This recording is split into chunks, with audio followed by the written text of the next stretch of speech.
George got to do it, so I guess I get to do it. So I moved to the United States in 1971 as immigrants with my Japanese family, and I ended up in the outskirts of Detroit.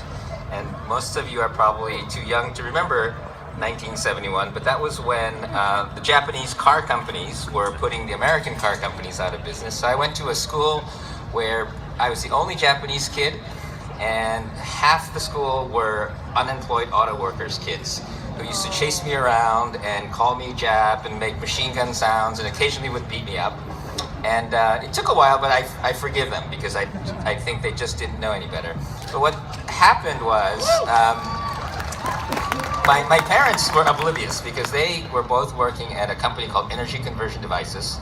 And it was founded by this amazing guy named Stan Ovshinsky. And he was a Ukrainian Jewish immigrant who grew up in Akron, Ohio. And he worked on a machine shop floor. He never got to graduate from college, but he invented the automatic lathe and then the automatic transmission. And he was spending his early years as a radical. He would start labor unions. He would speak up against racism. But then he realized that it wasn't scaling.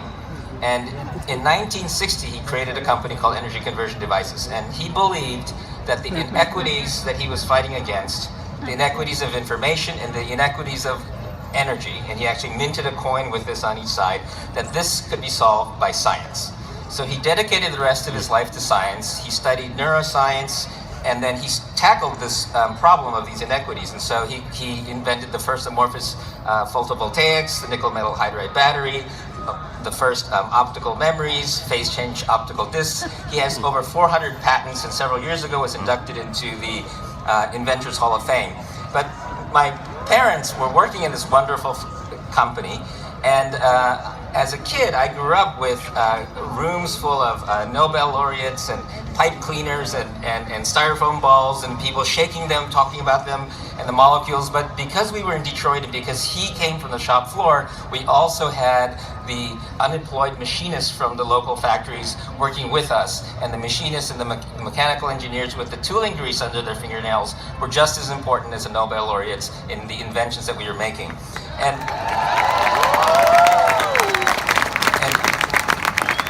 for me, getting beat up in school versus hanging around with professors explaining chemistry to me while they were making ice cream, I decided that science was more for me. And so for me, science was all about that. It was about machinists. It was about wonder. But it wasn't easy for Stan. Stan had built this amazing little enclave of scientists in near Detroit. But in the early days, when he first came up with this, his first invention was called a amorphous threshold switch. And he had a working prototype for 10 years, but everybody thought it was a hoax because he had no credentials. But then finally, a renowned physicist at MIT named David Adler looked at this and said, this is a thing. This is the beginning of the field of amorphous studies. Webster Dictionary put a word in the dictionary called Ovonics for Ovshinsky Electronics, and he finally was able to get his credentials. But it was very, very difficult for him as a working class scientist to actually crack into the system. But I think what's important as we think about all of these things is how we need to think about science as more than just the credentials, and that was my childhood. But I was working in this company, and one of my jobs was connecting computers together, and I was underage. I was child labor. But as I was hitting high school, I discovered the internet and realized there were people on the internet that were smarter than my high school teachers. And I dropped out of college and started an internet company. As somebody whose job it is to convince people to finish their degrees, I will tell you that anything that I was able to do was not because I dropped out. It was despite the fact that I dropped out. And I urge everybody to finish their degrees. And especially if you're not a rich white person in Silicon Valley, it will always be better if you have a degree. So don't follow my example, okay? Please. But despite that, I was there in the early days of the internet. We were building the internet, and we thought that connecting everybody together would create this world peace. If only people could talk to each other, everything would be fine.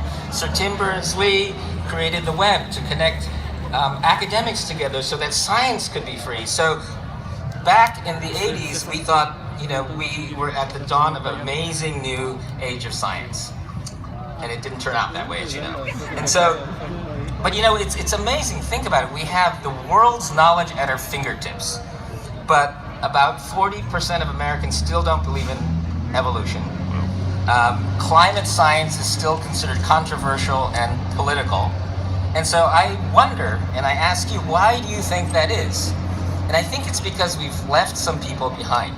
I think that there are a lot of people who, when we were in Detroit, we engaged everyone. And as a city, Boston, where we have 400,000 students coming in, we have 80 colleges and universities. We just heard that half the cancer drugs were invented here in the last 5 years. We are probably the most learned city in the world. And so I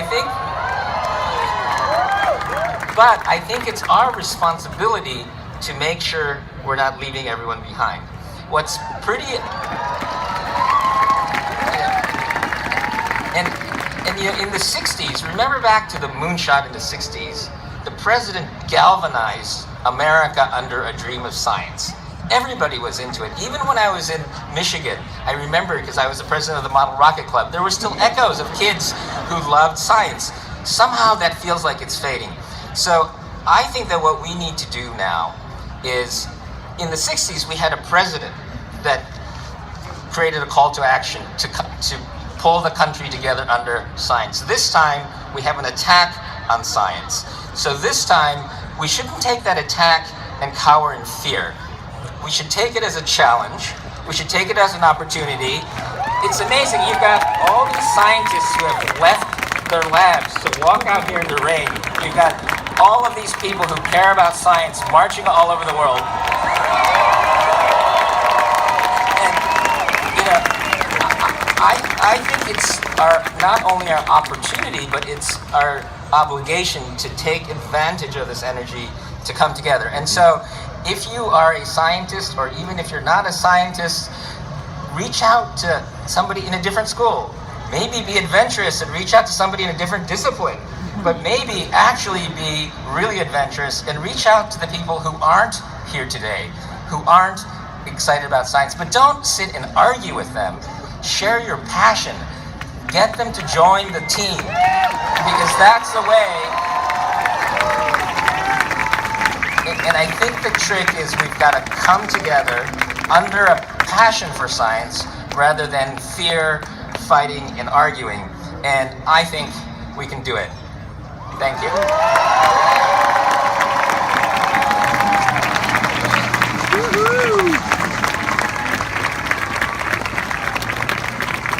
And what an incredible way to close with that awesome call to action. One more